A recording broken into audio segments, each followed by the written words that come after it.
안녕하십니까. 제3정치연구소 김장수입니다. 오늘은 한국의 소득 불평등과 그 원인에 대해서 말씀드리겠습니다. 요즘 젊은 친구들 사이에서 소위 헬조선 담론이 유행입니다. 대한민국이 헬조선이라는 겁니다.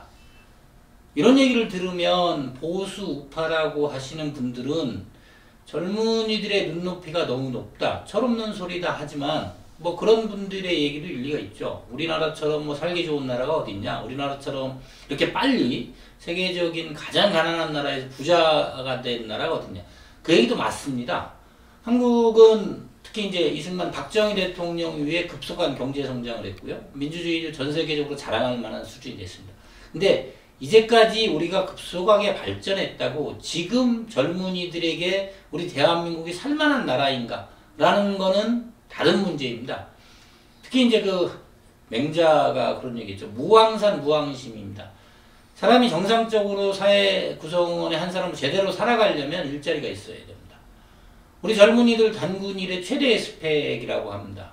성인 인구의 뭐 7, 80%가 대학을 졸업하고 있는 상황입니다.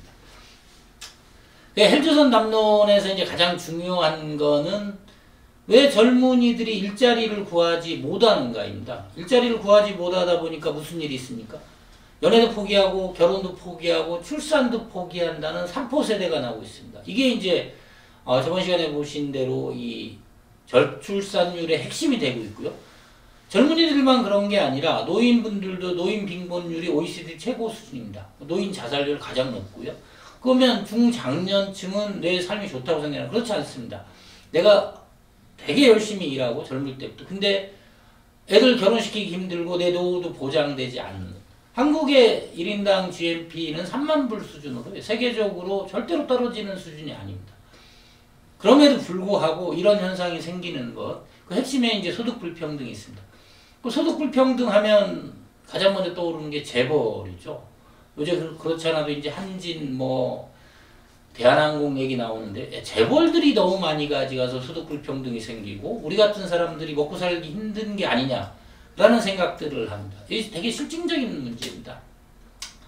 소득 불평등 문제에 관련해서 세계적으로 가장 저명한 석학은 토마 피케티입니다. 이분이 21세기 자본이라는 책을 저술했고요. 전 세계 소득 불평등 문제를 연구했습니다. 우리나라에서는 서울대 낙성대 연구소에 있는 김낙연 교수팀이 한국의 소득 불평등을 실증적인 자료를 가지고 연구했습니다. 그 결과물을 가지고 좀 얘기를 해볼 필요가 있을 것 같습니다. 소득 불평등 하면 이제 모든 사람들이 생각하는 것이 누가 많이 가져가서 생기는 문제냐입니다.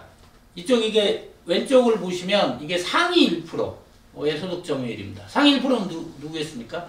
대부분 이제 재벌 내지는 의사, 변호사 중에 전문직 중에 소득이 많으신 분들, 이런 분들이 너무 많이 가져간 게 아니냐입니다. 그 이제 이쪽 왼쪽에 보면 상위 10%의 소득 점유율입니다. 상위 1% 먼저 볼까요? 상위 1% 보면 보시다시피 한국이 상위 1%가 많이 가져가는 나라 밑에서 두 번째 있습니다. 많이 가져가는 나라입니다. 가장 높은 나라가 미국이고요. 미국은 상위 1%, 특히 이제 재벌이나 대기업 이런 분들이 가져가는 목이 거의 20%에 가깝고요. 우리나라도 12%입니다. 우리나라도 많이 가져가는 편이죠. 근데 이 전체 평균은 한 9% 정도입니다. 근데 전체 평균이 9%라고 하면 우리나라 상위 1%가 12%, 3% 정도 더 가져가는 겁니다. 이쪽으로 가보시죠. 상위 10%. 지금 이제 이거는 2010년 세계적인 비교 연구 자료고요. 실제로 우리나라 2016년, 2014년 연구에 보면 미국하고 똑같이 상위 10%가 가져가는 목이 48%, 50%에 근접하고 있습니다. 세계 평균은 32%입니다. 즉 상위 1%도 한국 같은 경우는 OECD 평균보다 3% 정도 많이 가져가는데, 더 큰 문제는 상위 10%가 전체 평균보다 18% 정도를 더 가져간다는 데 있습니다. 소득 불평등이 이제 상위 1%의 문제보다 상위 10%의 문제다 그러면 이 문제의 원인이 어디 있을까요? 이거는 조금 이제 다른 자료를 통해서 볼 필요가 있습니다.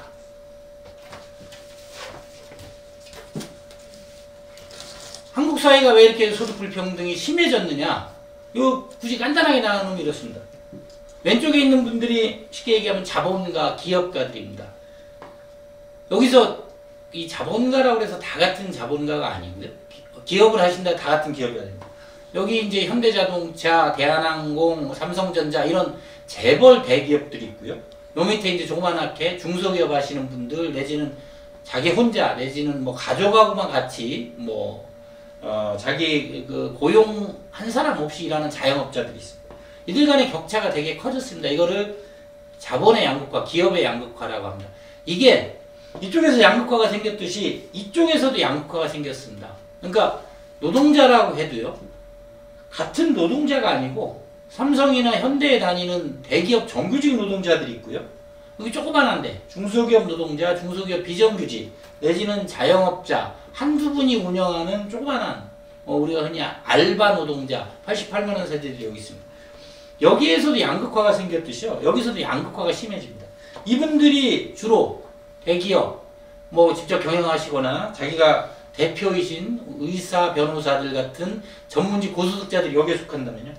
이분들 대기업이나 공기업 정규직들이 상위 10%에 속합니다. 아까 말씀드렸다시피 한국의 소득 불평등은 이분들이 가져가는 목이 너무 커서 생기는 문제입니다. 구체적인 예를 하나 보겠습니다.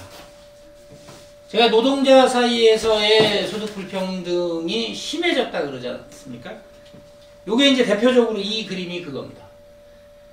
이게 2014년에요. 한국노동연구원하고 한겨레에서 현대기아자동차 광주공장에 다니는 모든 근로자들에 대한 전수조사를 한 겁니다. 여기에 보면 기아자동차 정규직은 평균 연봉이 1억 원입니다. 사내하청 5천만 원입니다. 그 다음에 1차 협력사, 사내에 있진 않지만 이분들도 5천만 원. 여기서 무슨 일이 있습니까? 정규직에 비해서 딱 절반을 받습니다. 거기서 한 단계 더 내려가면 1차 협력사에서 사내하청 하시는 분들 3천만 원, 2차 협력사 2,800만 원, 2차 협력사 사내하청 2,200만 원.